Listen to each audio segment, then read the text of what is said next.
I get asked the question a lot around the diversity space. Do I have to sell out to be able to fit in into this environment? Do I have to become someone different? Do I have to portray an image that I'm not comfortable with? And my immediate answer to people is always this. If you take the analogy of a sport and you say you want to, let's pick football. You want to play football. Would you go to a football field dressed in basketball attire? No, right? The answer is no.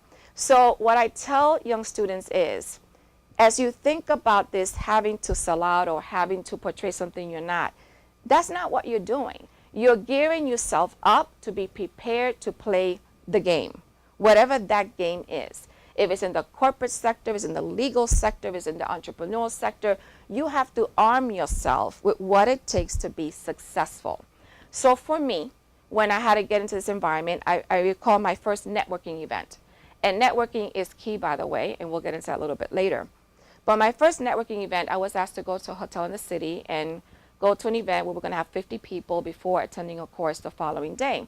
So I got this time dressed in navy blue suit, so I caught on really quick, and I went to the event. And I remember walking in and not knowing what to do once I walked through the doors. So I circled the room and circled the room and trying to find where can I fit in to talk to someone. I didn't know anyone in the room. Then I went to the bar area and I asked for water. And I was asked, do you want a sparkling or flat? And I'm like, who cares? Give me water. I didn't care what it was. And then I walked around with my little sparkling water. And I went to the ladies' room. In the ladies' room, I'm trying to convince myself to go back in and try to find a way to network, to really meet people. How would I do that? I was the only Latina in the room, and I'm thinking this is going to be very difficult.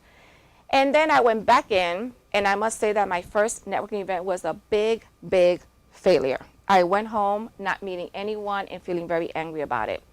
So then what I did was I went to the partner that hired me, and I said, I need some coaching. The key there is that when you don't know about how to do a certain thing in the environment you're in, you have to ask. A lot of times women and ethnic minorities tend to shut down and not want to ask because then the feeling is that I'm exposing what people believe, which is that I don't know. But not asking puts you in a worse situation. So I always tell people you have to be able to select the right people and have the conversation. The conversation about how would you coach me and mentor me to do this. And when you have those type of conversations, you actually learn a lot. So